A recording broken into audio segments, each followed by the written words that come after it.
mean, come on, man, you know the thing.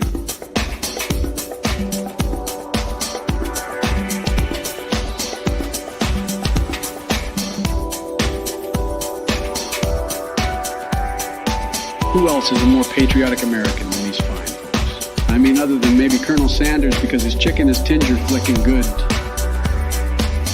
Finger sticking good.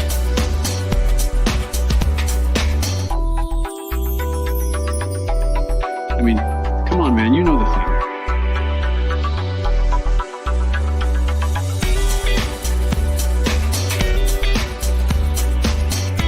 They're definitely better than that Bernie Sanders guy. Can you believe I beat that guy in an election?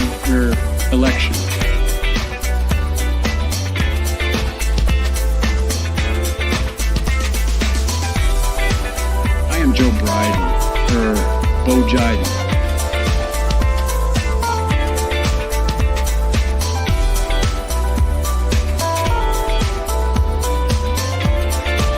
As the President of America, I just want to say Jim Jar are cool cats.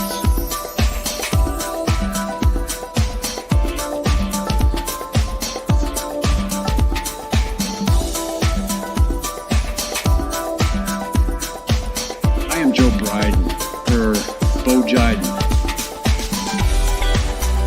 I mean, come on, man, you know the thing.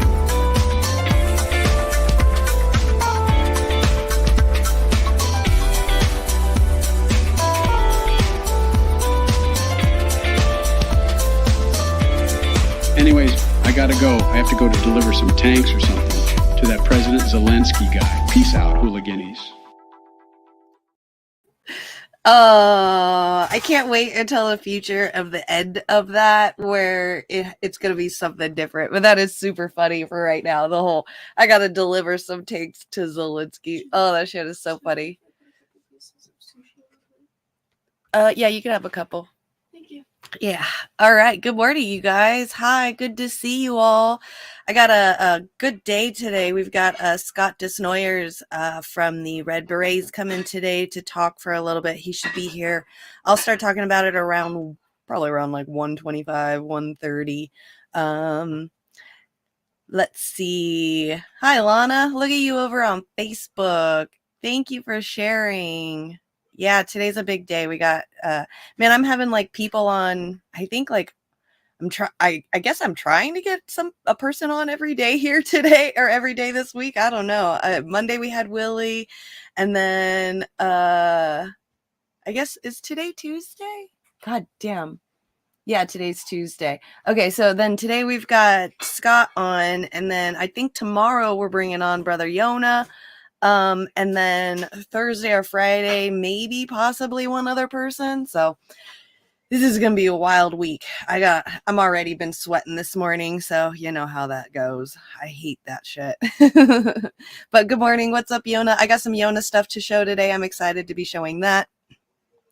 I'll probably show that after the interview with Scott a little bit later. Hey, Cape Socialist, what's up? Warren, good to see you. Or Extra Bulla, because, Mundus Ultra might come in, because they've been fighting all morning, so you know how that goes. Ed Heller, good to see you. I didn't even know, because Warren, he did an interview. What was it? One day, Warren's been doing so many shows this week that I kind of got I totally didn't realize that. I thought today was Wednesday for some reason. I thought yesterday was Tuesday. So I didn't think that he had an interview show, because he did an interview like the day before or something. So I was thinking that was a Monday show. And so I didn't see it. So I've been watching the replay, and I'm like 3/4 of the way done of your interview with Warren yesterday. So I'm in the process of watching that right now, and that's a lot of fun to watch. So I will be finishing that. You're so baked right now. Yeah, I got a little bit baked before the show, just a little bit. I didn't want to be, all like, there goes Mundus Ultra. Okay. I didn't want to be all, crazy, all like, ooh, while I have an interview today. So I definitely will be getting baked after the show today for sure. So like I said, I'm already sweating. It's one of those days already. It's only Tuesday. That's actually really funny. So when I was like in here I go with my morning stories. When I was in like high school, I was in a theater production that we would do theater plays in our town at the big theater. And it was called It's Only Tuesday Productions. And every time I'm like, oh, it's only Tuesday, I'm like, oh, it's only Tuesday Productions. It always like reminds me of that. Hey girlie, you got to keep it quiet. I'm live streaming. Mm-hmm. I got the kid here, so she's being a little loud today. You know how that goes, kids. We need to talk about end of July Medicare for all everywhere 50 state event. Absolutely. Can you send me the link for that? Because I've got some links for what's going on this weekend. If you have something for that, that would be awesome. I would love to add that to the list. Hey, Brandy, good to see you. How are you doing this morning? I'm excited. I'm going to be talking about Scott today, so I'm glad you guys are all here, and good to see you, Brandy, again. So Mundus is a humongous fungus. What are you doing to okay, good. Okay, good. I'm trying not to get a little too baked, because sometimes I get a little quiet, but I know that this is like my show, so I have to talk a lot. So I try not to do it, but afterwards, oh my goodness, yeah. Yes. Good to know though. Look at that. Scott's up here. He's part of the crew now. He's Frem. he's a Frem. He's one of us. Or how's that meme go? It goes, one of us. One of us. Okay. Yeah. Thank you. Thank you, Lana. Yeah. Are you gonna where are you gonna send it to? I'll just keep Facebook and Slack open so I can see that, because that's gonna be a really good one too. Definitely want to get some stuff going on about Medicare for all today. Kind of want to keep along those lines as much as I can today. So you wish you had, I know, same. You wish you had your old school baby tolerance. I know, I'm the same. I'm absolutely, well, see, because I live in California, so the weed is legal, the weed is legal out here. So it's definitely extremely more potent. I heard New York just got legalized, so which is great. Congratulations. I'm really excited. I know Warren's I've been telling Warren to work on getting his medical card, because medical cards you can get anywhere with anything. You just tell them you've got like a sore back or something, and they're like, here you go, have a medical card. It's just they just want the money pretty much. So, and what's cool is when you get your medical card, that's what I loved about right when it legalized here in California, and you had to get the medical card to go into shops.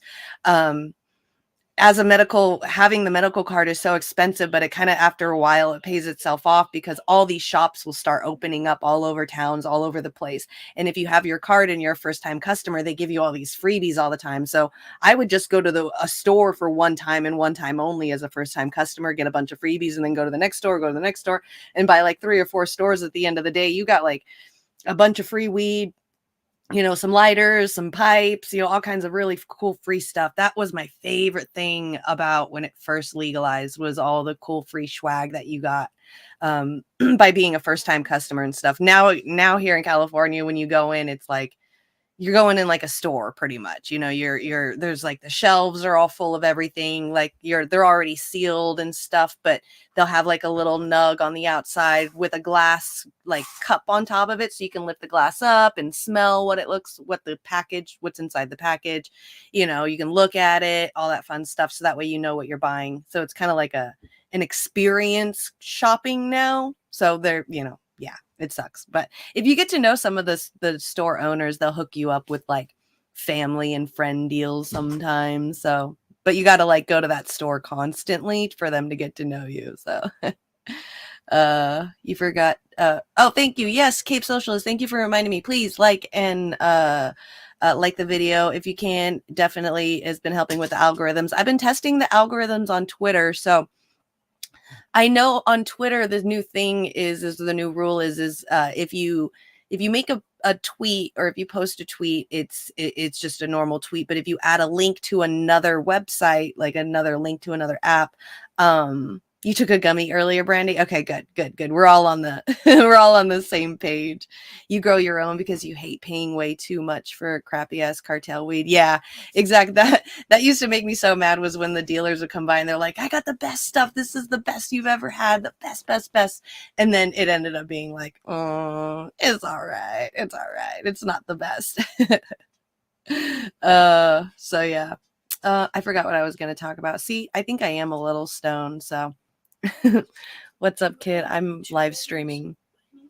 Oh, have what? $2. I do not. And I can't answer things while I'm live streaming, honey. It's okay. Did you see the Brad Upton joke that there's now a senior discount at the pot stores? Oh my gosh, that would be amazing. Now the young people want to give seniors the money to buy so they can save. Oh my gosh, that's the best. I love it. I love it. You got to give it up to these kids for trying to find a way to save a buck for sure. That's awesome. And that's awesome that they're doing the discounts. I like that. I like the elder discounts. I know. I wish I had the space to grow my own too. I know it's legal out here. Out here in California, you can grow up to 9 plants, 3 in each growing process. I know there's like 3 processes that the plant hits itself to grow. And so you can have 3 of each, so 9 in total. That way there's always a continuous revelation, revolving door of growing and being able to supply yourself. So I mean, 3 plants for one person I guess isn't too bad, but I have a kid, I gotta keep the doors, if anything, they've got to be outside of where the child can get it. And she's a teenager too, so I'm pretty sure she's getting super intrigued and interested. She just turned 15, so we'll see how it goes. I wish you could legally grow. Well, you're in Alabama though, so yeah, that's a really rough state. I know, like Alabama or Arkansas. Sorry, you're in Arkansas, because Alabama's a rough state too. So I know that they're like backtracking on laws and stuff. So what's up, Rick? Good to see you. You're drinking brandy after a bong. There you go, Cape Socialist. That's what I'm talking about. You're a member of one shop, so you get discounts, but it's farther drive. Yeah, see, we here we can get discounts at like the stores that we go to a lot, but they're we're in a rural town in an unincorporated area, so there's not really anything out here. We have to pretty much drive a good distance away to get anything. So did you want me to put the link in Facebook Messenger or Slack? Either one. I will open up Facebook Messenger right now, so that way I don't miss it. That way we can bring that up. I definitely want to talk about that. And I got about 10-15 more minutes before the amazing Scott is going to come in and join us. Yeah, I'm in Facebook. Sorry. If you want to send it to me, I will be right here waiting for it. You're in Texas right now, the no fun zone. Yeah, that's what sucks. Like when my husband had to go to Florida, he had to take carts with him because he was so worried about being able to try to find it in Florida. But I guess Florida is like full of potheads. They're all weed smokers out there. So I guess it's, DeSantis made it illegal in Florida, but still the people out there are like, no, we go smoke. Okay. Here is one for Facebook. Oh, awesome. Thank you. Yes, I love it. Okay, there's a page and a group. Okay. Weekly organization meeting. I am trying to find the event itself. Is that the group? Okay, so there's even a Action Network sign up. Here, you guys. I'm going to show you weed is illegal. Yeah, I know. Weed is definitely illegal out in Texas for sure. It definitely is. So, because Cape Socialist was why I was asking for it's not fun zone. Yeah, because weed isn't legal. Yep. If your exes drive a Lexus in Texas, the frontage road will torture them for you. All my exes live in Texas. I don't care what happens to them. Okay, so work. Okay, so Lana says meetings are every Friday at 5 p.m. Eastern, 2 Pacific for 1.5 hours. They meet on Jitsi, not Zoom. So you need to add Jitsi to the devices that you use. So here you go. I'm going to present this so you guys can see because this is cool as shit. All right, so this is the Action Network sign up here. I'm going to put it in the comment section. That way everybody can go click on it if you want to sign up. It's called Medicare for All Everywhere. That's the group that's holding it. Does your state deserve universal health care? What about the United States of America? So you'll see like, the invitations to their weekly meetings, their milestones, out there door knocking, which is amazing. Boots on the ground. At least they're out. At least they're out there doing something, which is amazing. They post up. So if you're interested in this, follow the Medicare for All Everywhere one. Let's see. Miss Lana is still going for it. Okay, Medicare for All Everywhere. They are on Facebook and Twitter, the general website. Okay, let's head over to the general website. That's what I'm talking about. Medicare for All Everywhere. Okay, so here's the website. And there's a video. The United States of America. Here, you know what? Hold on. Stop, you can pause. I'm going to share the YouTube video. I'm excited. Here we go.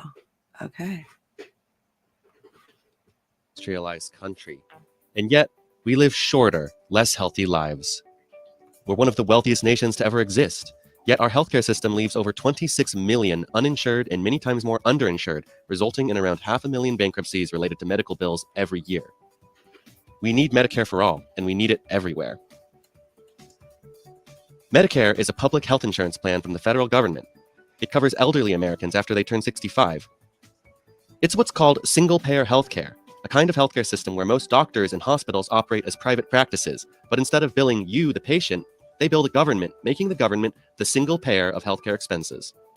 It currently covers over 62 million people, it's more cost-effective than most private health insurance plans, and it's one of the most popular forms of healthcare coverage in the United States. National Improved Medicare for All is the proposal that we create a universal, single-payer healthcare system in the United States by expanding Medicare to cover things like hearing, dental, prescription drugs, and more, while lowering the age requirement from 65 down to, 0. Healthcare isn't just for the elderly or the wealthy or the employed. It should be guaranteed for all. We've been fighting for it for decades, but how do we win? In Canada, the province of Saskatchewan became the spark of a healthcare revolution when it became the first to pass a single-payer healthcare system called Medicare. That system was eventually expanded to cover everyone in Canada. In the United States, we have a similar story for our own healthcare system. The Affordable Care Act was based on a statewide plan that had previously been implemented in Massachusetts, demonstrating the incredible influence states have over federal policy.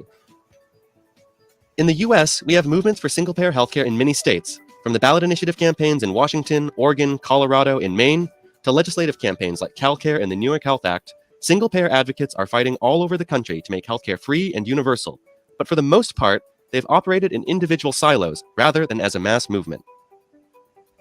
That's what got us thinking, what about joining these movements into a national coalition? What if we raised money together so that we could develop movements in every state? What if our organizers worked across state lines? What if we marched together in solidarity every year? If we combine our efforts, one state just might break through and pass a statewide version of Medicare for all. And from there, it will spread and spread until we have Medicare for all everywhere. We are an aspiring coalition working to unite single-payer campaigns in every U.S. state, territory, and district behind a bottom-up mass movement for Medicare for all everywhere.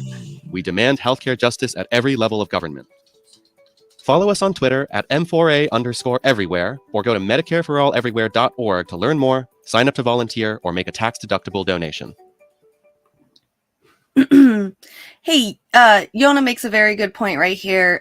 You have medical trust issues. The whole point of a lot of this today is it's just for people who need it, diabetic people who can't afford their insulin, being able to have that covered. I agree with you. I don't like to go to the doctors or the hospitals. I don't trust a lot of them. Even with Scott's story today, what you're going to hear with what he's talking about, not being able to afford things that you absolutely, direly need, that's, not has nothing to do with going to the hospital itself and having to deal with doctors and the trust. It's getting the daily stuff that you need to be able to live and survive and not being able to afford it. But yeah, no, I that's a really good point you bring up. There's a lot of mistrust in the doctor patient community. I know a lot of doctors are paid off by the insurance community. What these Medicare for All, Red Berets, our whole Washington, all of them are hoping to do is to just have all that stuff covered, so that way if you do need it, it's there for you, whether you can pay for it or not. It's taking the insurance company out of the picture, so that way the doctors aren't corrupted to make you do things that probably aren't beneficial for you, or being tied or constrained by the insurance company telling the doctors, no, we're not going to do that, without them having to pay a bunch of money. So even though like your and mine situation, we're healthy people, we don't trust the medical insurance. I know that there's still people out there that desperately need it. I have a friend whose daughter just recently turned 18, was born with type 1 diabetes, and has been taking insulin her entire life. I remember, when she was really little, pretty much her whole life, she's been having to, count how much she can eat and then take the insulin to, balance it out. I remember her always eating a lot of Slim Jims, because they don't have, I guess, the sugars in them. So it's zero, so she can eat as many as she want to. But then, dinner time, you'd have to bring out the calculator. Breakfast, lunch, and dinner, having to bring out the calculator and do a balance of insulin with it. So, without that, her daughter would be dead by now. She still needs it to this day. So every day is a struggle for them, trying to come up with the money for insulin and things like that. So yeah, that's what this is about. I hope you guys hear the story of Scott today. It's definitely, it's a really disheartening, really sad story, with a hopeful outcome, hopefully. So Medicare is a human right, and not a business transaction. All right, I agree. So this illustrates the genocidal nature of the U.S. empire. Yes. Wait till you hear the story today of Scott. Actually, you know what? It's about time that I can actually start playing the video of Scott. He did a video on Now This News. Back in, I believe this was 2019. Yeah, they released it June 15th, 2019. So I want to get started and start watching this, and then we'll bring Scott on once this is done. So here is the story of Scott Desnoyers. Who can say they lost their kid because he didn't pay $20? How is that not enough fuel for anybody's fire? As you can see, every single picture, there's a smile on. You can see he's where he wants to be. Always out in the woods, always playing with wildlife. He said that when he's gone, this is before he knew he had this many problems, that when he's gone, he wants to be put back in nature. It's where he was happy.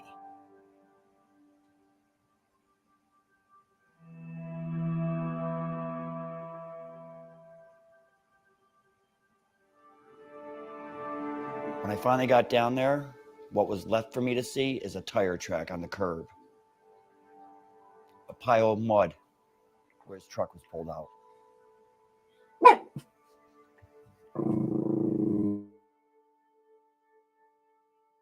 he was told that his medication was $250 out of pocket to pay for it. We don't have $250. We never have $250 extra.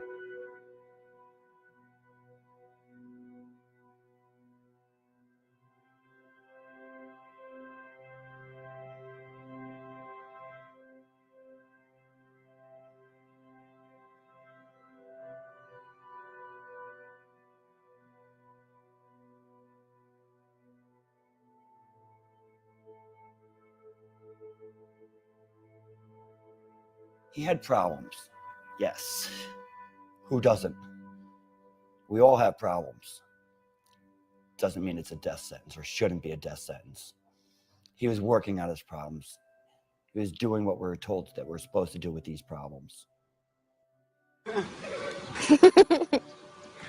High on life. And that's what I was saying. He was doing better.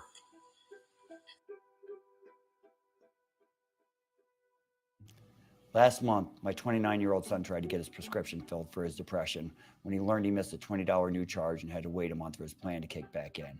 He's dead now from suicide. $20 fucking dollars. I'm devastated and can hardly breathe. What the fuck? That went out to 35 followers. Within a day, I had 9,000 retweets, and it should, because there's just too much of this crap going on. My Twitter feed wasn't just about Danny after a while. There were thousands of people that posted on their horror stories just as bad, some even worse than Danny's, of similar situations with the same ending result. People dying for insurance company profits.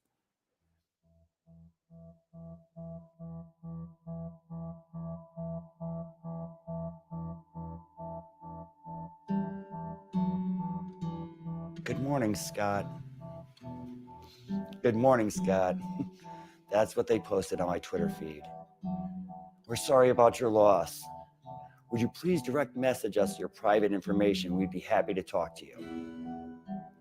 I don't want to talk to them. They killed my son so that they can make a profit.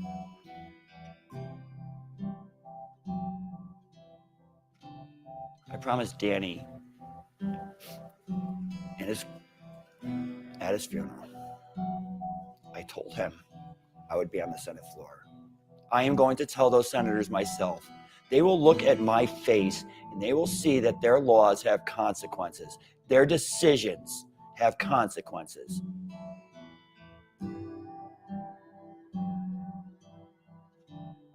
I rise today to tell the sad story of Daniel Desnoyers, who took his own life because he did not have the money to buy the basic drugs that he needed for his mental health issues. You know, I'll tell you, I wasn't going to get political. I was going to vote again. I wasn't going to try to talk people into voting. I wasn't even going to share memes because people are going to laugh at me. Well, they're going to laugh at me. Maybe not as much because I got a little bit of fire behind me now. My son is gone. That's my fire. I don't have anything left of him but this fight for him. How could I not fight for my son? That's the fire that I need. I didn't start this fight. I tweeted this out to 35 people. This isn't my spirit. This is Danny's spirit. He got this started, and I'm going to fight it for him. I'm not going to stop. Not until my heart stops, because he is part of that. Sorry. No, Danny's my fire, and I will continue fighting.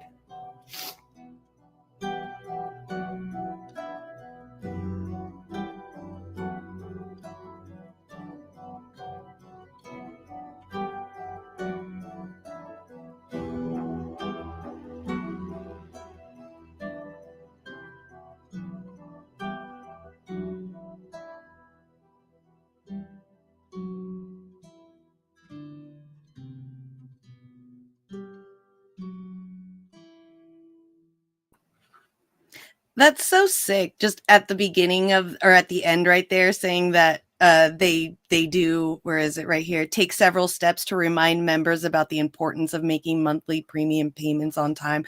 I'm so glad I have you guys in the audience who really understands the term preventative care, which is what's definitely needed in this society right now and in this country when it comes to uh, uh mental care or even physical care or any kind of care when it comes to human beings. It's these corporations keep wanting us to work for them tirelessly, three, 4 jobs at a time just to keep your family afloat or keep yourself afloat. And when you get sick, they want you to use all that money that you're barely floating with to help pay to keep yourself alive and well so that you can work more for them. It's just this horrible ever turning wheel that always ends up back at the beginning again. And there's got to be something that breaks this tire and that pops this tire. And it this is such a sad situation that all this stuff is having to happen because of this, but it gives us at least some kind of inspiration to be able to fight and get out there and feel the empathy and the emotion of what other people are going through. So that way it doesn't happen again, and be able to fight so that way it doesn't happen again. So with that, yes, exactly, Yona. Rest in peace, Daniel. Thank you, Yona. Yona is he's indigenous, so burning sage and all of that. Thank you so much. I appreciate that. That is amazing. So, let's see. I'm a legit. I know, Lana, it's so hard. Good to see you, Lana. Thank you for stopping by. Without preventative care, suicidal thoughts become fatal. Oh, absolutely. I completely agree. You lost more battle buddies to suicide than, right. Yeah, it's not a good situation. I definitely have seen some stuff with, I will be talking about that during this thing. Let's bring on Scott, because that is what this is all about anyway. And bring some more insight to what they're going to be doing this weekend as well. So, all right, let's bring on Scott. How are you? I'm doing as best as can be expected. I mean, of course, this time of year, has a lot of things that come with it, but thank you so much for having me on. I really, really appreciate it. You know how much it means to me. Absolutely. So let's talk about that. It's coming up. It's coming up soon. Can you talk about the anniversary to people in the audience who don't know? Yeah, it's the 4th anniversary. April 9th will be the 4th anniversary of us losing Danny. It was really brutal because, I saw his post like 32 seconds after he had posted it, and there's a picture of the cab of his truck overlooking the water, and with his message on there. So being that we live 5 minutes from Saratoga Lake, that's where I'd assumed he had gone to, and I jumped in the car and raced down there. But every time, I go around that lake, this time of year, those are the images that are still in my head. Now, last year on April 9th, what we had done is we had a bunch of the Red Berets come in from all across the country, and we held a protest in front of their main headquarters in Buffalo, New York.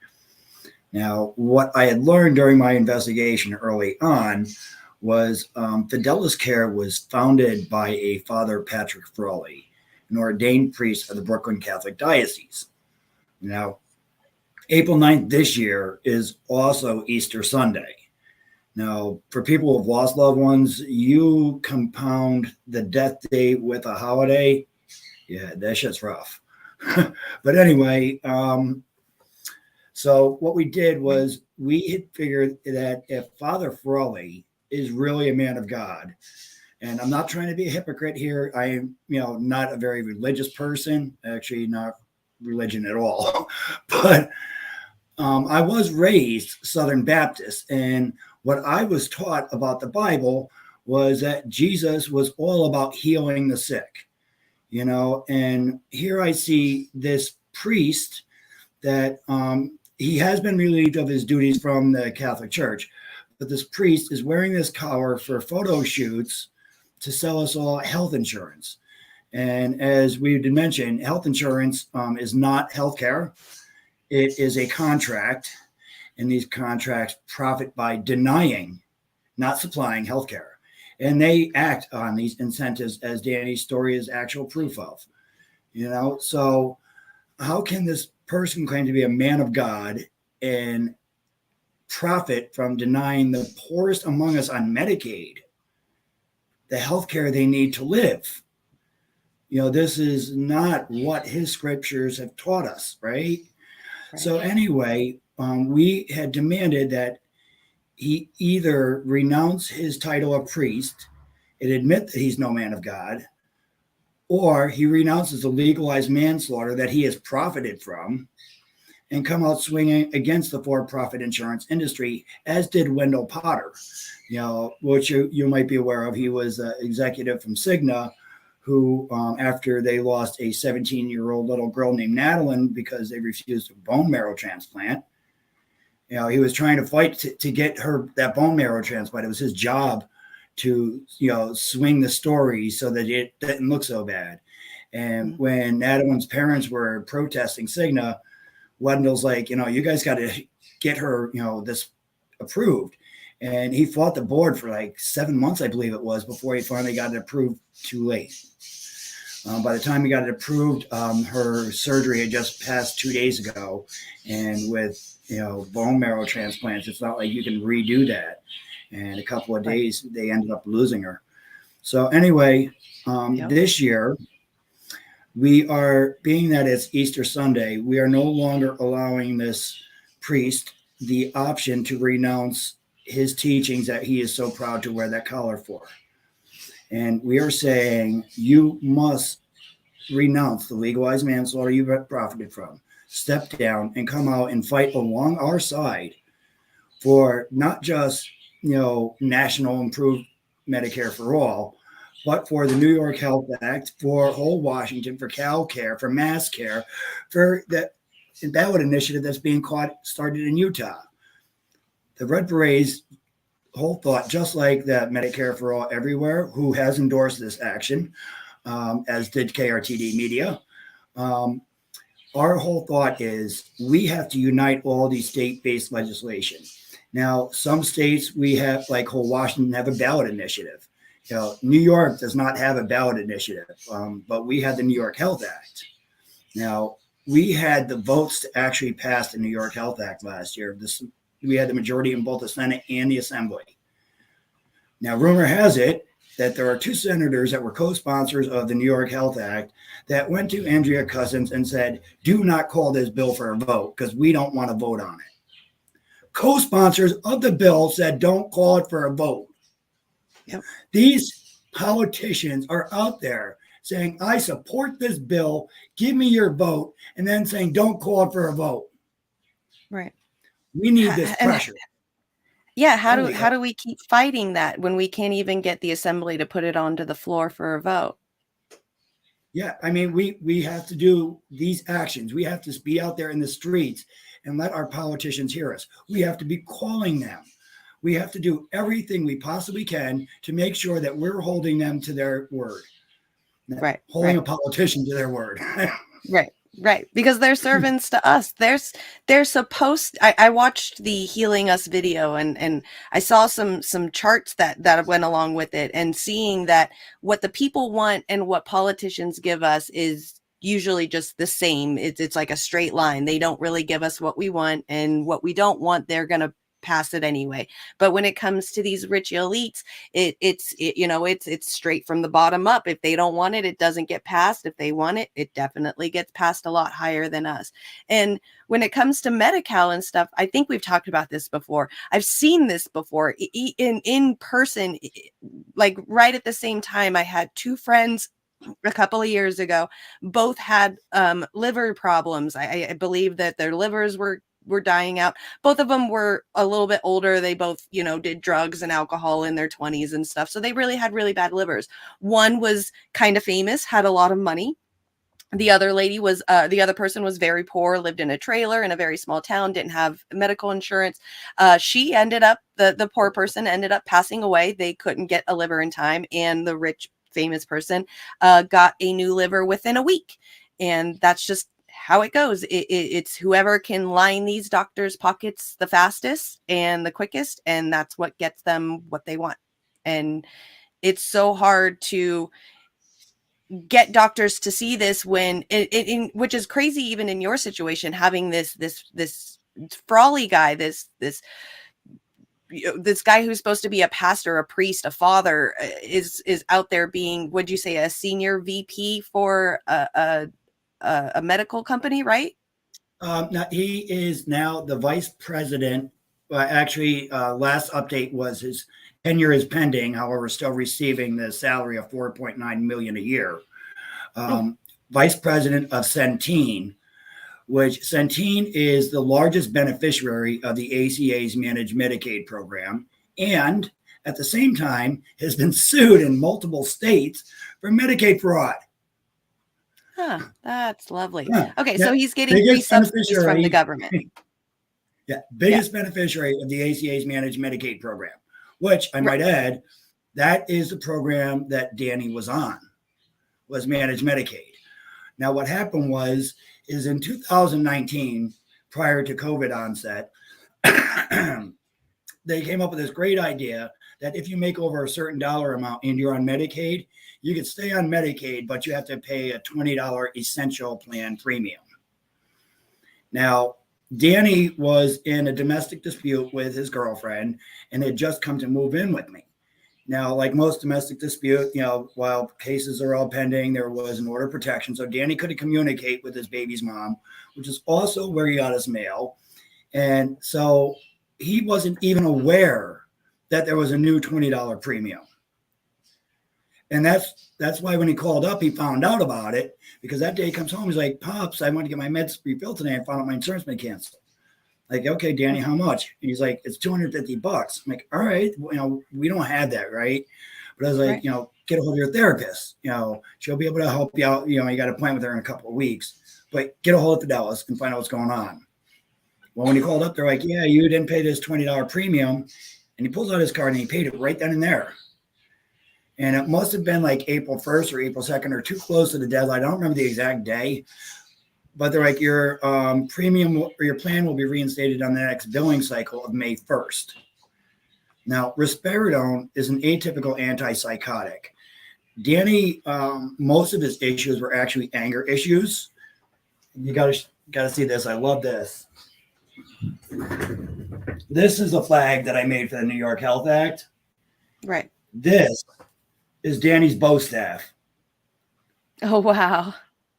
Yes, he realized early on he had anger issues because he started what he called a non-gang gang, where he wanted to be some sort of vigilante to bullies. I explained to him that beating up bullies is still bad because you can't prove, the whole thing, nonviolence. Right. Well, Danny sought out help, and he was on medication that was helping him. That was the risperidone. And in my kitchen that day, he's getting angry, and he's like, Pops, I know I need this medicine. Word for fucking word. I know I need this medicine. Right. So yeah, Danny's staff holds that flag. That's right. That's right. And people know what they need. Absolutely. And it just sucks that we have the medical insurance and doctors like that don't care. So I have up the Healing Us Network it's a Healing Us movie that is going to be coming out. I know this has been in the works for quite a while. This was edited, produced, videography by Ryan Knight. Is that correct? No, Kenny Ballantyne. Ryan Knight is. Yes, Ryan Knight is in the film with us, as well as some other major people. Wendell Potter, Amy Villela is. I'm not sure if you're familiar with her. She lost her daughter Sherlyn. But yeah, let's definitely play this. Yeah, absolutely. Okay, here we go. It is often suggested that America simply can't afford single-payer health care. But that's not what the actual numbers tell us. Here is how much other nations currently spend per capita to provide universal health care to their citizens. In the US, the government already spends a similar amount on a system that is neither free nor universal. This spending is funded by our taxes. Then an additional $4,000 is spent by the insurance industry. This spending is funded by our premiums and subsidized by our taxes. And still an additional $1,000 is spent directly out of our pockets. This is the cost of the profit motive in healthcare. A single-payer system would eliminate all payers except for the government and would eliminate the profit motive. In other words, we can afford to do what these other nations are doing, and we can do it by spending far less than we spend now. I think my dogs agree. Jeez, they're crazy. Wow. I agree. Yeah, and one of the things that's really highlighted in this is we are not advocating for a party. We are not advocating for any single way forward other than we have to unite. We fight on all fronts. I mean, the Red Berets was founded by Laura Fielding, and her whole idea was originally to start knitting the pink pussy hats for the Women's March. Right. And they put the Red Beret, or they put Medicare for All on the inseam of their hats. And then after that was over, she's like, well, we just need to do something for Medicare for All. And she worked overseas as a vet, and she was embarrassed in front of the other nurses because of how horrific the American healthcare system was. So that was her inspiration to making it something military. And the red, of course, for the National Nurses United in the Medicare industry. So that's how they were all formed. Mine is actually purple and teal, signifying purple suicide prevention. Mm-hmm. Yeah, and that is Laura right there. She a speaker announcement, so she's going to be one of the speakers for this weekend as well, right? She is, coming all the way from Tacoma, Washington, as well as a couple of other Red Berets from the West Coast. We've got Sakura Fours from San Francisco, California, and also Catherine Lewandowski, who is on the board of Whole Washington. Those images haven't been released yet. I'm only releasing a couple of images per day to make sure we have graphics to properly amplify the event. Absolutely, that makes sense. I'd be this kind of person planning when to announce pictures. Holy hell. Right. I know it's kind of weird when you get involved into it and realizing, okay, you got to kind of spread them out a little bit, get people pumped up. Yeah, there's a whole strategy to that, which I'm glad you're taking it, because it's definitely the way to get people pumped up and ready for it. Here, is this the flyer for the event right here? It is a flyer for the event. The image that we have on the top there is that's Father Patrick Frawley. And I have scoured the internet for his image, and I've not seen one without his collar on. The hand underneath it is a piece of artwork that I did called Danny's Final Payment. And if you ever see the Fidelis Care logo, it is eerily similar to that logo, what you see right there. So that's a piece of art in itself. Oh, wow. Okay. April 9th, Easter Sunday, at Rego Park in New York City at 12 Eastern. This is what you were talking about. You demand that he sign that as a sign of his repentance, that he joins you in your fight for single-payer universal health care, as did M for All champion Wendell Potter. One cannot call himself a man of God and profit off denying the poorest among us Medicaid and healthcare we need to live, or the healthcare we need to live. Okay, that is awesome. Oh my gosh. It's still like mind-boggling to me that some kind of pastor, father person is a vice president for and is a beneficiary for government subsidies when he is literally working in a place where he gets tax-free money all the time. Yeah, he went. What said he founded Fidelis Care and he sold it for $3.8 billion to Centene as a priest.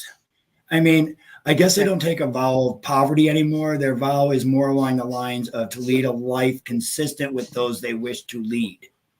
Yeah. I don't get that. Right.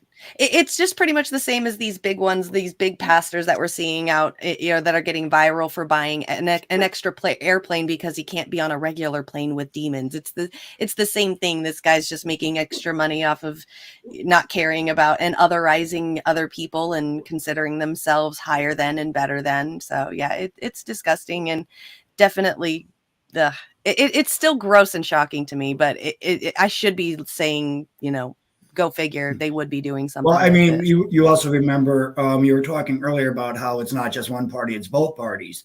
I'm sure you also recall where Kamala Harris, then Senator Harris, shared Danny's story. Do you recall all that? I do not. Did she really?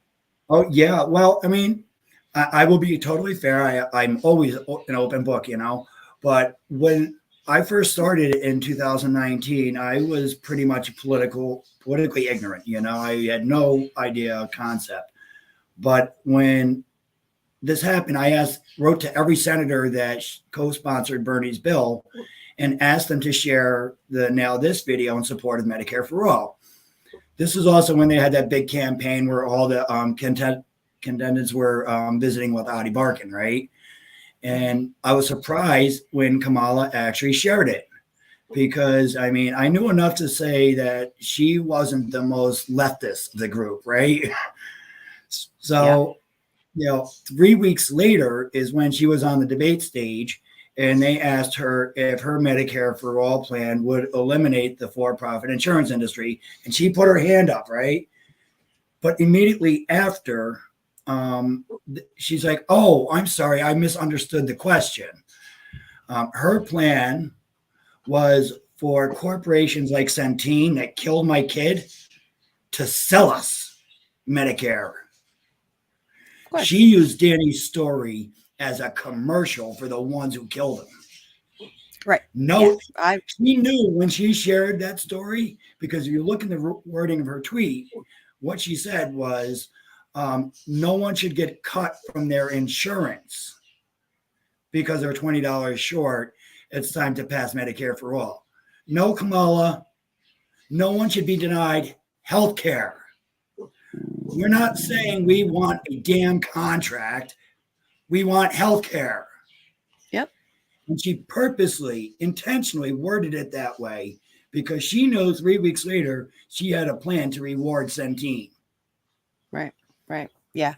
I did not know that she did that, but I wouldn't put it past her. She was horrible out here as the senator in California. So she was just ridiculous.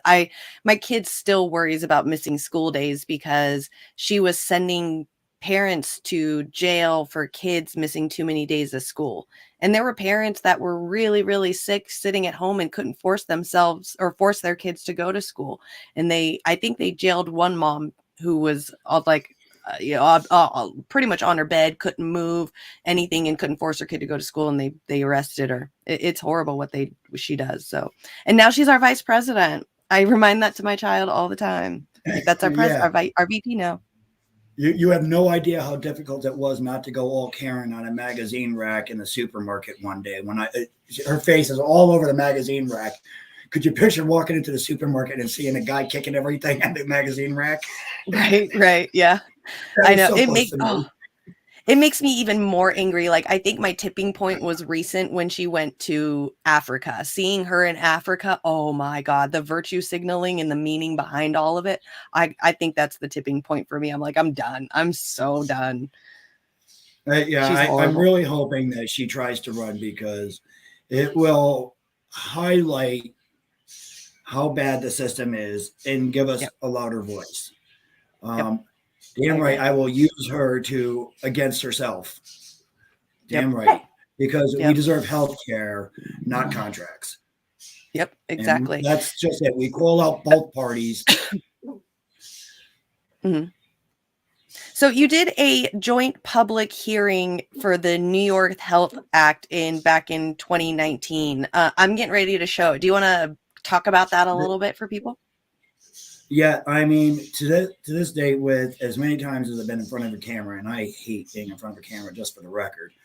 But that's why I live in the country in the middle of the sticks, because I just don't want to. Yeah. Anyway, Yep. to this day, I still think this is my strongest testimony. And it was, I think, maybe 9 months after we've lost Danny. This was the first October. It went from April to October. I think the hearing was in October after we lost him. And I'm got to admit, right now, the New York Health Act seems to be in a bit of a stuck mode, and they don't know where to go from there. And they need a little more help from us grassroots activists. And I've seen this trend going across the country. So I think this here is a good reminder to the New York Health Act. You know, we need strong pressure on all fronts. Now, there are some politicians in there that I truly have faith in. Others, well, apparently 2 senators went to the speaker and said, let's not do this. So yes, thank you for sharing this. And this is incredible. Thanks. Yeah, I'm gonna start playing this, you guys. This is a 7.5-hour video, so I'm going to put the link for the full video in the comment section while this is playing. So this is just Scott's part, but this whole thing is incredible. I want to start off by saying thank you. Thank you for giving me the opportunity to share my son's story and my pain with you. Thank you for hearing those who have joined us here today with their own horror stories at the hands of our cruel, corporate-controlled medical rationing system that we call healthcare. I'm here today to tell you what happened to my son, Daniel Desnoyers. In the beginning of March this year, Danny came to me looking for help. He had been in a fight with his girlfriend and mother of his child, Hazel. He had to move out of his home, being legal charges resulted from the fight and an order of protection. This complicating visiting Hazel. On top of the legal problems, things snowballed from being arrested. With the fight, he lost his job and had no vehicle, as well as fighting 2 separate visitation battles for his first son, Daniel. So, of course, as his father, I told him to get his stuff and we'll work things out and get him back on track. Being diagnosed with mild psychosis and depression, Danny was prescribed 3 milligram risperidone. I don't have a PhD, but I know my son, and I could tell you the medication was working. And the time he came to stay with me, he had secured 4 different jobs. He knew he had needed the money for his legal battles, and he was fighting. The last of which he expressed was his dream job, where he was working outside in the sun and even the rain all day. He had reached out to old friends and was being social. He was fighting and having good days mixed with the bad and continuing on in spite of his struggles. Around the 3rd week of March, Danny came in the door, obviously upset. He told us he went to get his medication refilled and learned he had been cut off of his insurance, Fidelis Care, which he has purchased through the New York Exchange as part of the ACA. It would cost him $250 out of pocket. His exact words that day to me were, "Pops, I know I need this medication." My wife, Ann, and I assured him we would do everything we could to try to come up with the money that he could, and that he should call Fidelis first thing on Monday. Danny called Fidelis after the 1st of April, and he learned he'd missed his $20 payment of a new essential plan he had just switched over to. He had made his payment on the phone that day and was told that his service would resume the next billing cycle on May 1st. A known side effects of abruptly stopping any atypical antipsychotic such as risperidone is suicidal thoughts that typically manifest 2 weeks after stopping the medication when the chemical balance is at its most severe. On April 9th, 6 months and 1 day from today, in my kitchen, I see this, Danny's Facebook post. I just want everyone to know that I love them. I'm saying goodbye. This world wasn't meant for me. Maybe the next life will be better. I super glued my seatbelt shut, double checked I don't have the strength to open it, and I choose death by drowning. I can't get above this pain. I'm sorry for hurting those who care. This is selfish, I'm sure, but I'm staring at the water for hours now, and I've made my decision. Daniel and Hazel, I'm so fucking sorry.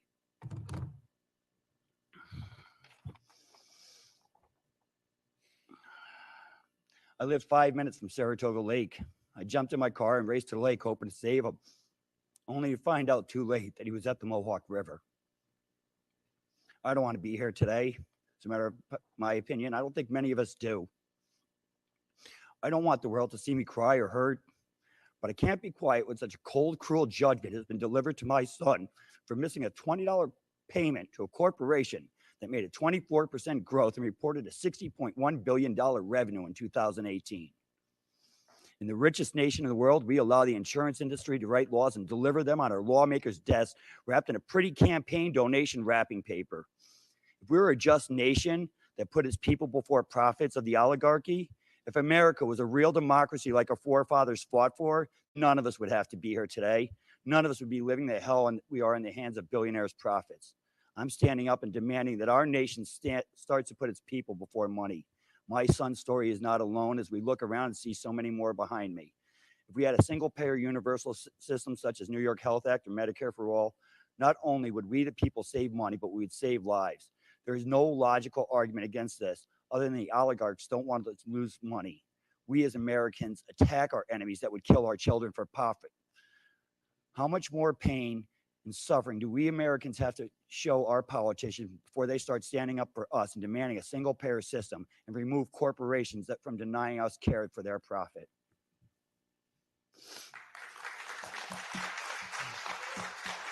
Well-deserved applause. I truly had no idea what to do at that point. I was like, you see me turning like, what? That is awesome. Well deserved. That is, yeah, you're right. That is strong. That is very, very strong. Man. Let me bring this up. I'm going to bring up where is it? The website for this again. I want everybody, I'm going to just keep throwing some things up, like links up. You guys go check out the links. You guys got multiple links to different places. You have your own website so people can sign up, donate, see when the events are. I mean, you got your events calendar, which shows your weekly organization meetings. You guys also have an action network where people can sign up so that way they can get emails all the time from all of you to sign up. You have a Slack, you have Twitter, Facebook, LinkedIn, YouTube. It looks like you guys are just raring up. So I have a question. Compared to when this started back in 2019, how much have you seen this movement grow? I wish it was growing, to be honest. There are many of us who are never going to give up. Right. You know, we have a large quantity of people that are like, well, maybe Bernie's right, and now is not the right time. We're going to have to wait. He made one comment saying that it's going to be difficult now, which he's not wrong. You know, and I also don't believe we can get it through our current administration. Not when we have VP Harris, again, like doing what she did, Joe Biden, who said that he would veto Medicare for all. We aren't even getting it on a floor vote because we couldn't force the vote, right? Mm-hmm. So, I mean, yeah, we're not getting it through this current administration, which is why we're working on a national level for state-based legislation. And I might also add, look, Lena had brought up in the chat that Medicare for All Everywhere is also having a speaker come, Terrence Cudney out of Mass. Yeah. He's also going to be joining us. So, yeah, that's the whole plan, is unite all these state-based legislation, and those that don't have state-based legislation, get some in those states. You know, we have to fight on every angle. Stackhouse as well as might be speaking to. I don't know if he's able to make it from Washington, which is why I think Terrence might be coming, because Massachusetts is a whole lot closer. Oh, that makes sense. That makes sense. And see, we got to figure out a way to get it growing, is because, like you said, you have the group of people that aren't going to give up, but then you've got the rest of the regular people. And this is what I try to tell the audience and my friends all the time, is the only way we're ever going to get anything done is the consistency. We have to continuously call our representatives. We have to continuously have protests and rallies outside of their offices to remind them, calling them on a regular, writing to them, all of this stuff. stuff is the reason why we haven't, or the reason why they've been getting away with doing all the things that they're doing, and now we're here where we are in America, is the fact that way back in the day, we got all these social programs that really benefited society, and we just thought that it was going to last forever, and we forgot about it and just kind of assumed that it was ours no matter what, not realizing that it's slowly kind of been chipped away over the last 50 years or so. And now we're at where we're at, and we've got to, this is the point where, okay, we've got to get back in the fight, and we cannot stop fighting. It has to continue if we want to keep this for us. 100%. I mean, let's face it, when something arises, there's a big, huge push on a certain subject, or, most recently it's been, gun control, right? Because there was another massive shooting. This is America, right? So then everybody starts calling up their politicians on gun control and forgot about all the other issues that are really important to them, because it's just this one issue now, because that's all the media is going to touch. Right. Right. And it's not our fault unless we're aware of it and just ignore it. Right. It's willing ignorance that makes it our fault. Yeah. It is. I feel like a hypocrite. I feel like a hypocrite. I was not involved in Medicare for all before I lost Danny, right? I mean, I was for a year or two in 2016. And that's actually where we actually come to where I became an activist. Because in 2016, I actually heard Nina Turner. And had I heard Bernie first and just seen another old white dude, I would not have paid attention. I got to promise you that. But Nina, I mean, she spoke with heart and with conviction, and she didn't speak like a politician, spoke more like her dad preached, and it was that fire that got my interest, but anyway, said if it wasn't for her, I wouldn't be here. And I forgot where I was going with that. That's okay. One of us.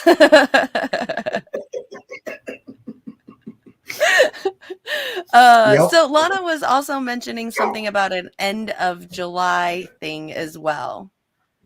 Is there something about that?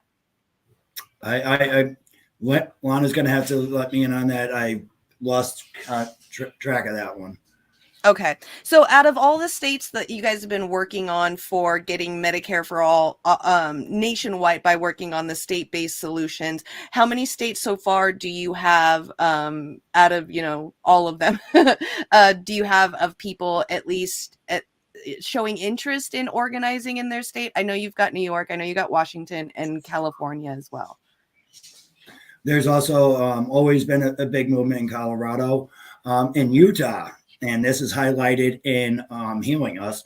Dr. Jarvis, he is a conservative and a Mormon, and he is writing a ballot initiative on the conservative reasonings why we need single payer, that it will save people in Utah money, because we know there's a bit, and I believe he's also got LGBTQ protections in there, as well as a woman's right to choose. As a Mormon, and a conservative, this is big, so I love Dr. Jarvis. He's amazing.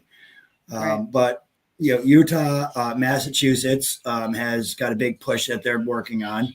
And there's more. And if you go to healingus.network.com, we actually have a map of all the different states that have either a ballot initiative or some sort of movement towards single payer. Okay. Is that this little map right here? This thing? No, that one is for Medicare for Everyone. This is healingusnetwork.com, which is where you can also get all the documentary updates and have all the endorsers for the movie that will be coming up. Ooh. We do have a premiere date. We're not really amplifying it right yet, but we do have a premiere date set for that coming up. I could say it's before June. Okay. Yeah, I know. So, this has been in the works for a really long time. I think I saw it last year when it was doing its first run through edit, and now I've seen the second edit, and it definitely has expanded, and it's a really good, there's a really good heart grabbing piece. There's a lot of really good stories, a lot of really big people who have a lot of really meaningful things to say in there. I sat and watched it 2 times in a row. So it's amazing. It's really, really good. What is do you say healingus.com? Healing Us Network. Oh, .com. Healing Us Network. HealingUsNetwork.com. Okay. I'm going to, okay, cool. Here it is. All right. Let me share this as well. And then Healing It Us also has a Network. full trailer on there too. Like what Awesome. you showed earlier was the teaser, but this is a full trailer that is on there. Cool. I will leave that for all of you guys to go and check out if you want to watch the full one. Here it is, getting involved in your state, Healing Us Network Virtual Hub, for all healthcare advocates to gather, rally, share news, and support each other across state and party lines. I love that you guys are doing this, is, finding people who want to organize and work in their state and make it work in their state to prove to other states that it could work. And then once we get it national, we don't even have to worry about, our taxes paying for it. They would be, healthcare would be subsidized. I think that was one of the bigger fights I remember that it was going on in the past, was the whole state base is we can't afford it because it has to take taxes. But I looked through the research papers, through the academic research, and it shows that even states that aren't really big in surplus with their taxes could actually afford to have a Medicare for all paid through with their taxes. I mean, here in California a few years ago, I remember people, there was a proposition where people could vote to pay a little bit higher in taxes, and they were able to park at the San Diego Zoo for free for the rest of their lives. It passed. Why are you going to pass something where you can park at the zoo for free and add taxes, but you won't add a little bit more to help take care of yourself, your future kids, your neighbors, people you don't even know you should have empathy for?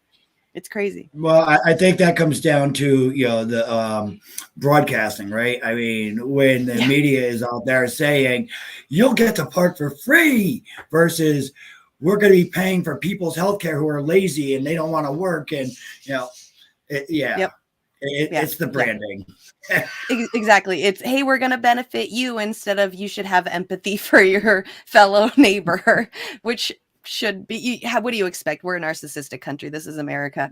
It's like screaming at a wall to get the people out here to change. So, well, I mean, even people we work with, I mean, I see them all the time, saying, oh, I'm so worried I'm going to lose my health care. Yep. No, you're worried you're going to lose your health insurance. Yeah. Please. Right.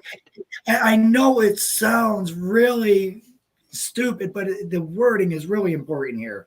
And because again, her insurances are contracts that deny health care. Yep. For profit.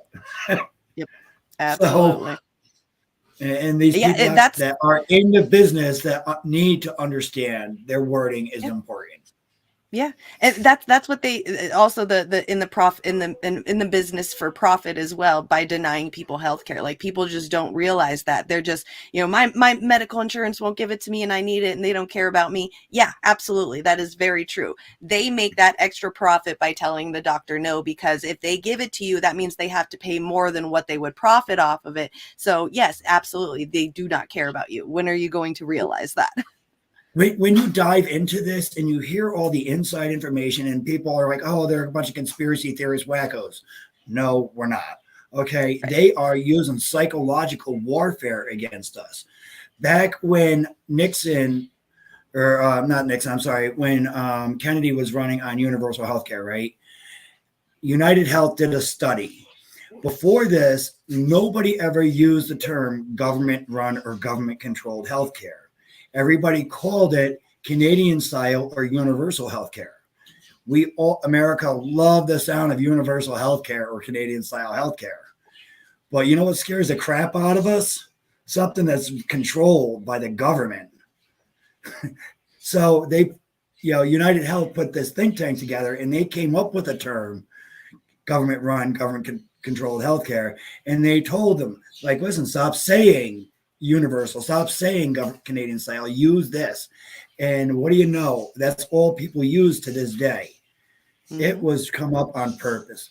the same corporation, United Health, happens to be one of the biggest sponsors of small film festivals. You know what we can't get healing us through? Small film festivals? Small film festivals. That's right. That's ridiculous. What have you Yeah. tried like Roku or Hulu or Netflix? Well, what we get, Kenny is a very smart man. I love this man to death.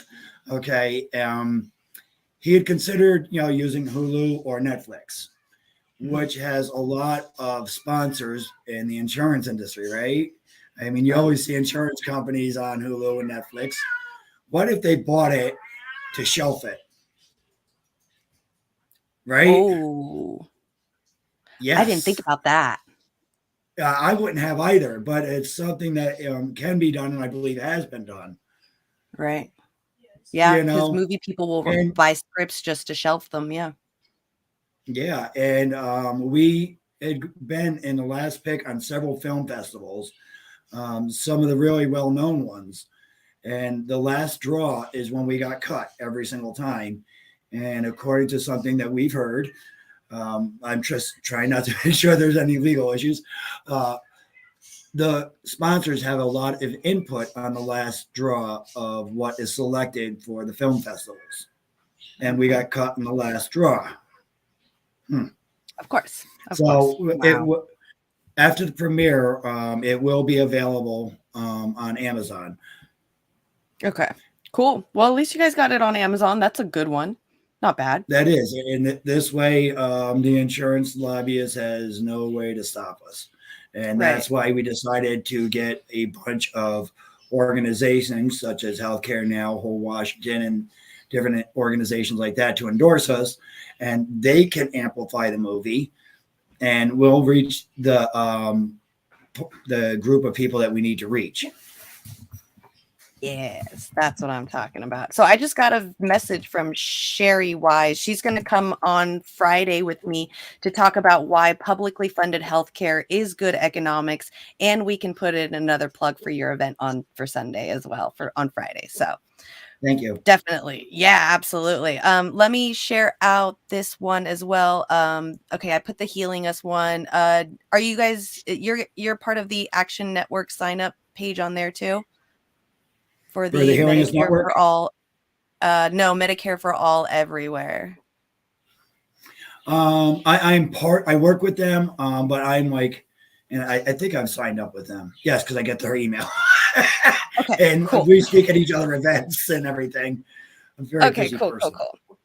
All right, so I'm going to put that sign up in the comment section right now. You guys sign up if you can. Let me put what it looks like on the screen so you guys can see. This is a Medicare for All everywhere sign up, so that way you guys will get emails, events, things that are going on. If you're interested in being the spokesperson for your state, or at least starting to get organized to get some kind of Medicare for your state, please sign up for this. Obviously, you guys got a few states going on, but definitely need all the rest of them. So they said that by signing up here, you will receive a link to their weekly organization meetings, which I said earlier, Fridays at 5 p.m. Eastern. Receive Medicare for All everywhere emails about upcoming actions and other ways to get involved in the healthcare justice movement. I know I've got a friend in the comments section, Lana, who's dealing with a lot of Medicare medical medicine problems in the state of Hawaii right now. So maybe I'll talk to her and get her interested and involved in all of this, because this is big. I know that people have a lot of things going on in their lives, and everybody has their favorite top 3 issues that they like to cover. But at least just, if anything, the Medicare for All should be at least somewhere in the top 5, because you won't be able to protest and speak about your issues if you're not healthy enough to be able to. So and let's see, what else I think that's it. Okay, thank you for coming. Please again tell everybody what you've got going on this weekend, where it's going to be at, time, how people can find it, all of that. Yeah, it's going to be at 9501 95-01 63rd Drive in Queens, and that's I'm not sure if you're familiar with New York City, but they've got a bunch of subdivisions. Regal Park, so that would be 63rd Drive, Regal Park, New York City. And this is going to be in front of the Fidelis Care regional office, and from noon to 2. And we are calling people to action to pass the New York Health Act, to call our senators. And in your own state, if you have another state, ballot initiatives, get involved, do everything you can. And then we also have we're also combining, I might add, 3 of the cast, myself being one of them, from the documentary Healing Us, will be at that action speaking.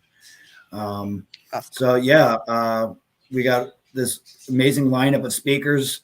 Originally, we were actually going to have Lady Bunny was going to be joining us, but unfortunately, she broke her foot and had to cancel.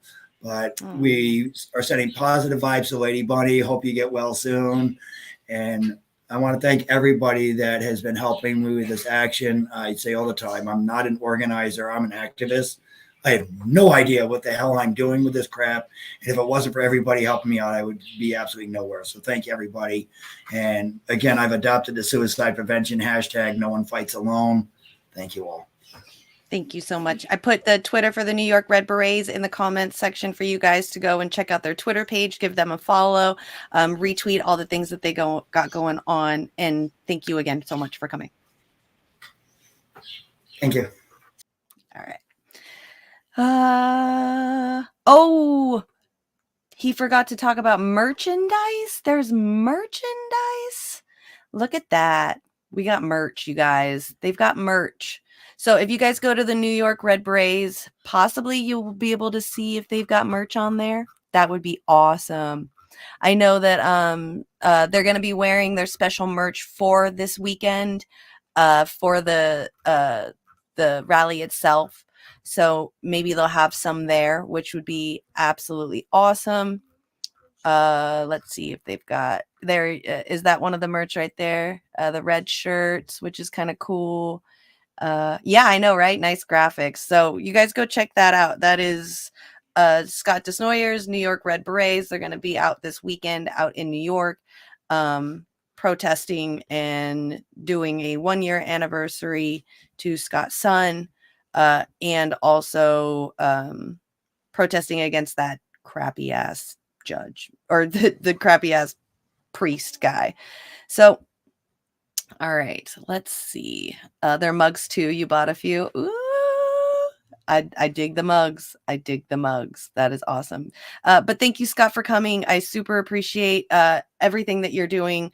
I know that I've been kind of working here and there, listening to Sakuru. He's doing the northern part of California, so it's hard for me to get out there. But I've been thinking, if there's, if nobody starts a Southern California one, California is kind of like 2 separate states, so definitely maybe get something started for Southern California as well. I know that we're the same Democrats as out here as like Northern California. They're just a little more shit-libbery out there. They are shit-libbery here, but up there they're a little bit more because they got San Francisco and stuff. So maybe we can get something started out here. That would be really awesome. So stop.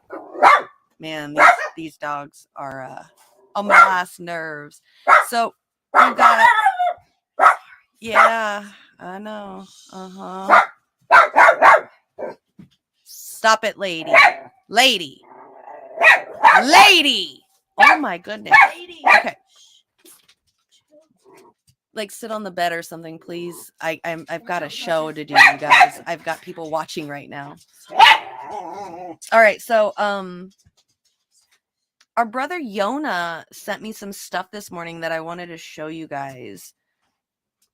Let's see if I can get it to show. There we go. All right. It's working. So he sent me this called manufacturingreality.org, the 7 ranges of toxicity of the American Empire. 7 ranges of toxicity of the American Empire: inspection, then infection, invasion, then extermination, exploitation, then acceleration, and ultimately exoneration. Sounds about right. Sounds about right. All right. Grand Theft World, Liberty Radio News, March 19, dedicated to the inspiring Dr. General Horde, PhD, Chapter 1, Inspection. Oh my goodness. This is good. Okay, so I might put this, if Yona allows, put this in the comment section so we can so you guys can read the rest, because I don't think I'm going to be able to get through all of this. The Delaware Native tribe established Rivertown, now called Bolivar, was the military center of operations for defense of the native held lands of the Ohio country that so terrified the land surveyor chosen and commissioned in 1785 to map and allot them into 7 ranges by the United States government. So it sounds like they are splitting up a river for their own benefit. Thus selected to lead the survey party after having extended 1776 Mason and Dixon surveyed line of Pennsylvania with Maryland and Virginia for Browns Ridge to the southwest corner in 1784 with Virginia State Commissioners. Hutchins would return there in 1785 to measure and mark the border of Virginia, now West Virginia, and Pennsylvania. Oh, wow. This is like beginning of time. Beginning of America. The terminus of the first Western line traversed was permanently monumented by Hutchins with a large square stone with an X chiseled on top and a hole drilled into the center, which the author visited today on the ground. There you go. That's the stone. I can't wait for Grand Theft World to drop. Thus begins the story of inspection, then infection. Yeah, I see. I'm seeing. I'm seeing this, Yona. Then extermination, exploitation, then exhilaration, and ultimately exoneration. The 7 ranges of toxicity of American Empire. In fact, during the 3 long-year land survey originally, that is crazy. Look at how many dead animals are right there. Aren't those bison or something that the white man killed off so that way they could starve off the Indian people or the native people? That's crazy. But yeah, this is definitely very, very, very long. This is cool though. I mean, I love that, you got this in chapters, chapter 2, infection. So you state all the different chapters. This is like a legit book, you guys, if you want to sit around, have something to read. I know I love to sit down and read.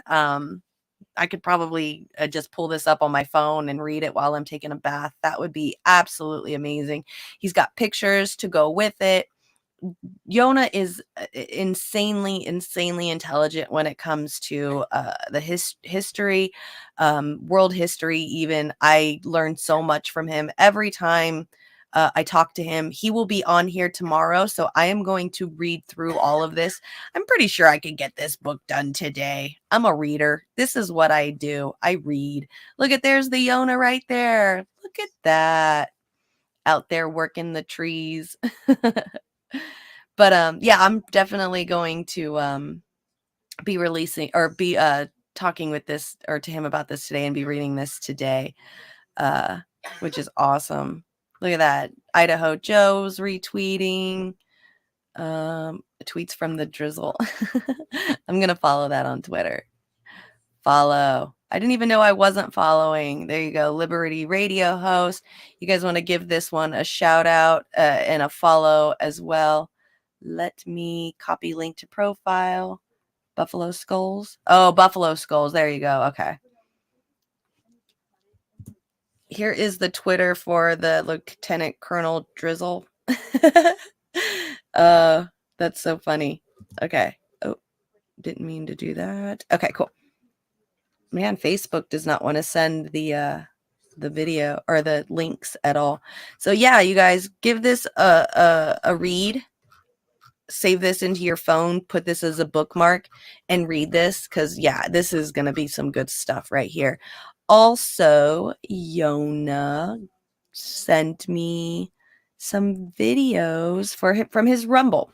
So I want to, we got 30 minutes. Let's just show both of them. I'm down to show both. Here we go.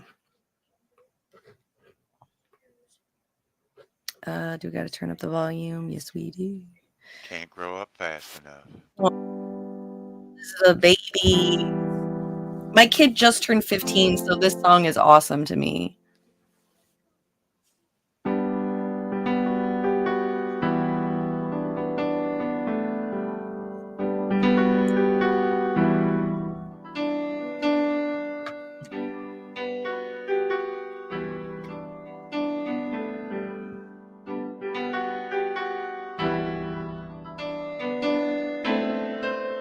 Arnold Drizzle is your book. I love it.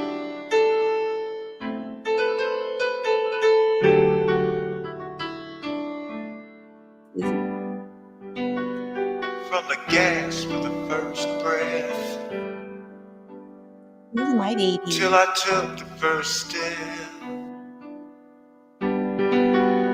all beyond belief, and now smiling with a mouth full of teeth, Yeah, Lana, now we crying. standing up on 2 feet. I just can't grow up fast enough.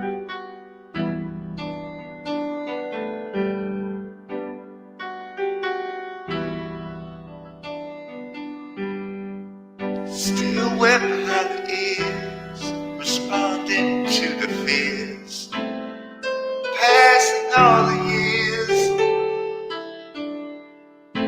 I still feel with tears. I just can't grow up fast enough.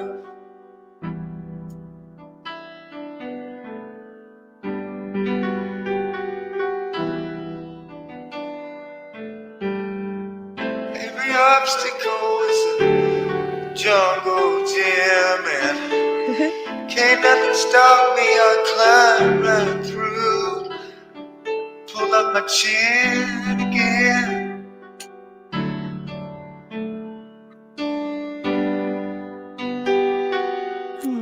Aw, Yona, you're such a sweet person. Once I could roll on the side, learn to belly crawl, on my knees and elbows, then to the first step.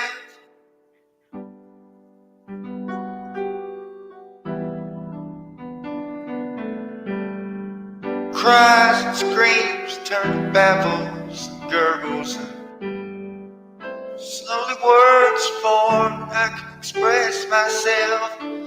Still I don't understand. I just can't grow up fast enough.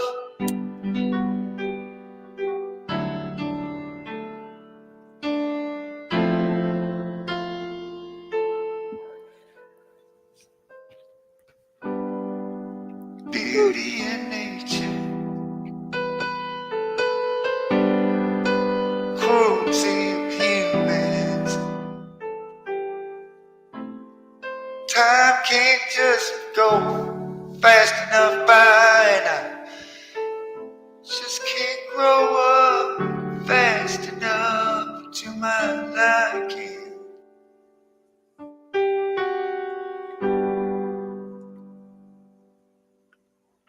Oh, y'all, that is just too goddamn sweet. Shit like that, man. Shit like that hits me so hard when I see it. I'm sorry. I'm over here like trying not to cry at all. Like trying not to let the tear go down. Jesus Christ. Man, I love seeing stuff like that because I love seeing dads that love on their daughters so much. Yeah, I've lived the opposite of all of that as a kid growing up. My father died when I was 2 years old, so I don't remember my dad ever. And growing up, seeing myself grow up in the milestones that I've had in my life, every time I had a big milestone in my life, the only thing that, like, even though there's so much joy that has been brought onto the milestone, there's always that level of sadness knowing that my dad wasn't there and never will be there. So that's so pretty to see stuff like that because that's something that I've always wished I had. So I love it. I think it's beautiful. And I'm going to cry. And I hate it. I don't like crying. I know, right? I'm not crying. You're crying. I'm with you, Lana. God damn it. I didn't want it to drop down my face. And I ended up doing it anyway. Okay. Let's do something that's going to make us angry instead. Thank you for joining me on this wild roller coaster ride of emotions today. Stupid. So stupid. Yeah, parents know. Yeah. No, Dad, you're either a big void for sure. Yeah. Yeah, definitely. I mean, I have a picture of my dad of right before, like of his high school picture before he died.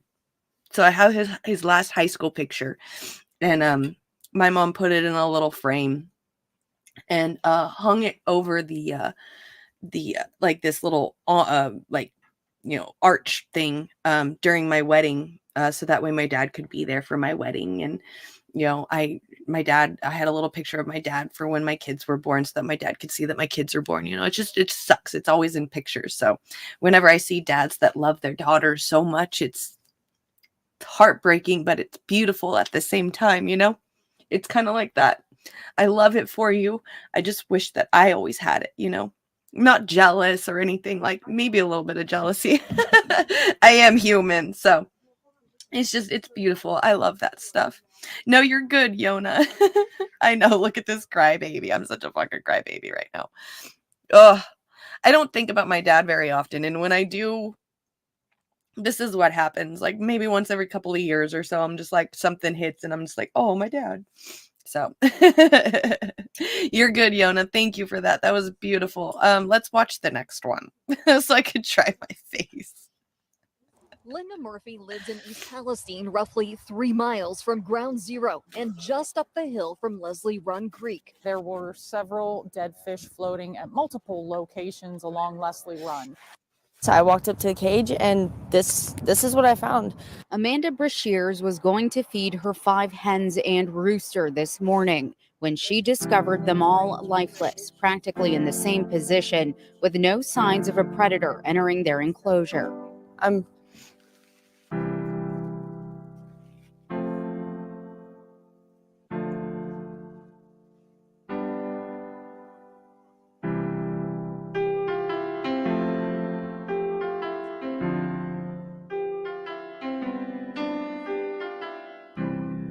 Priceless life, value beyond measure. Friendships and memories to treasure. The cash comes and goes. Count the grief on your fingers and toes. Hard times, sonny, sure ain't funny. Must be nice, drinks on ice, just priceless life and worthless money. Count your blessings, not your coins. The wall divides and the bridge joins.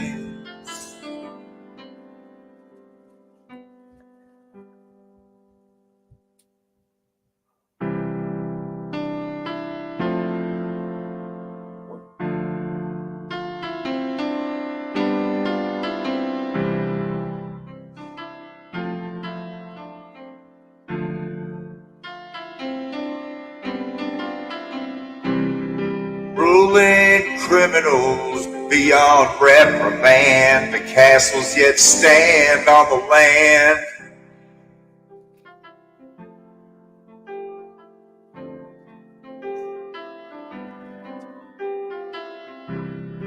Our time's coming, endure the numbing, trust the night to break of light.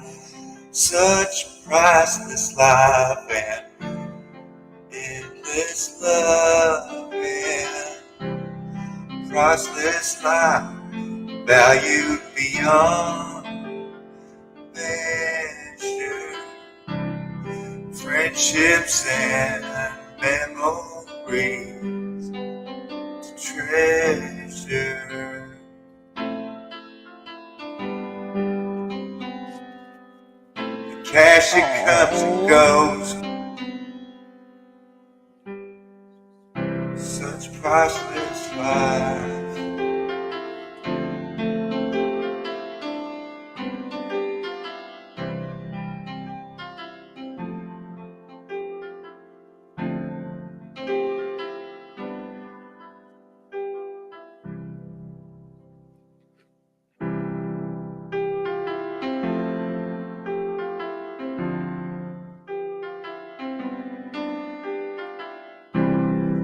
Priceless life, value beyond measure.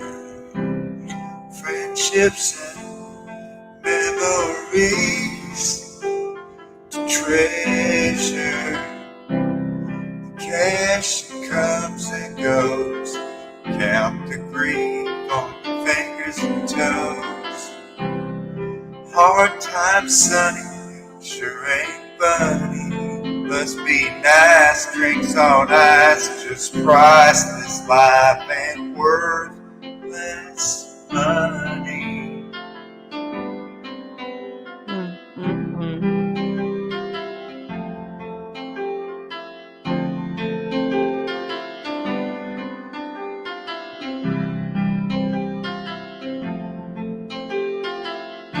Officials have said that the smell wasn't toxic or dangerous, but still advised people in the Mahoning Valley to stay indoors Monday night as a precaution. For them to say the air quality is okay, I'm calling BS. That's right. As you should. That's crazy.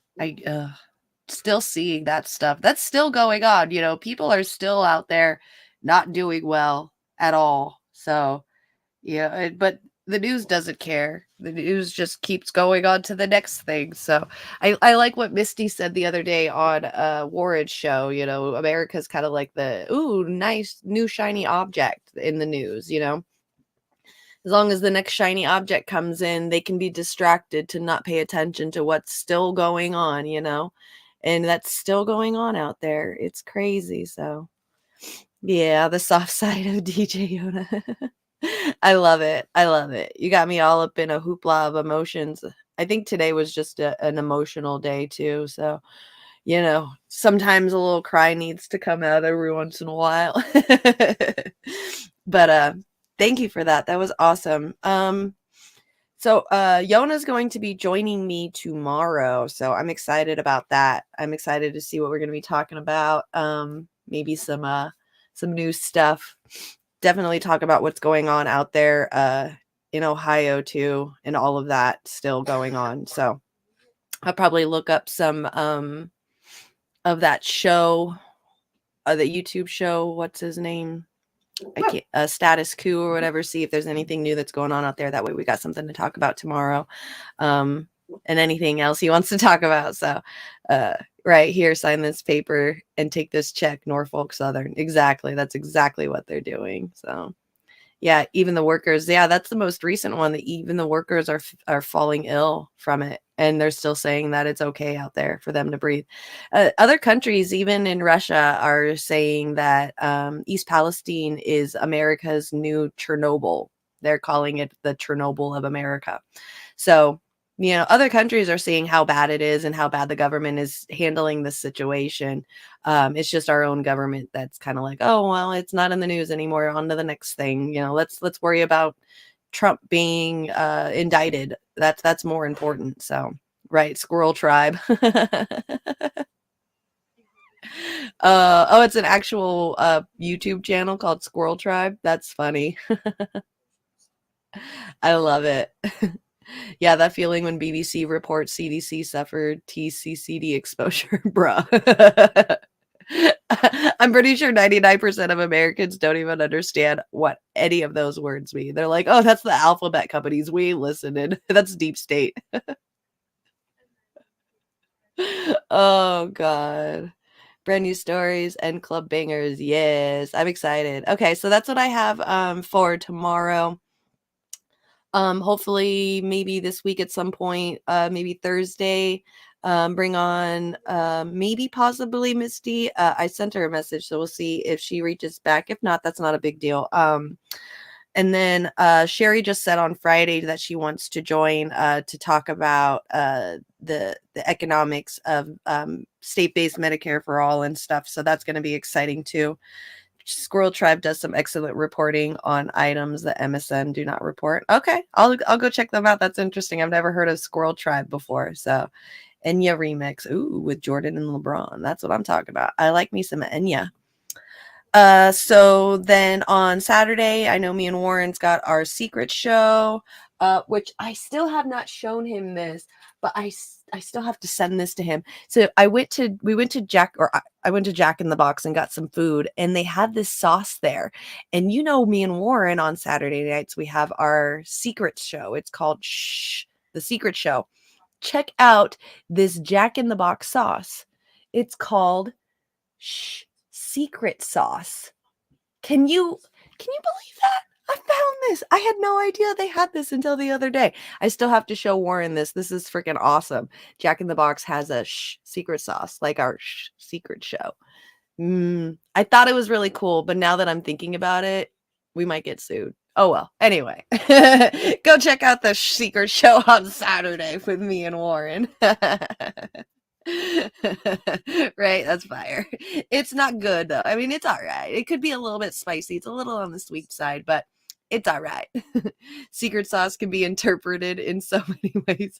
I know, right? I know. That's what I'm saying. It's not that good. It's sweet. It's a little sweet. It's kind of like a mixture of hot sauce with sweet and sour sauce or something. It's strange. It's almost, yeah. Go to Jack in the Box, try it out. It's not that good. So love you guys all. Yes, thank you all for coming. Desert Mantis, Les Bones, Yona, Warren. Who else we got? I know I saw Anthony up in here. Lana, thank you for holding it down over on the Facebook, I think it's called. Yeah, the Facebook. Thank you for coming. Who else we got in here? I know Scott was in here even though he was on the show. So thank you for coming on the show, Scott. Lana, John, good to see you. Thank you. Hi and goodbye. Sorry, I didn't say hi. Ed, thanks for stopping. And I believe that's it. So I will see you all tomorrow with the Yona. And I can't wait. If they sue KRTD, they will sue oil librarians or all librarians nationwide. Right? Okay, let me get out of here.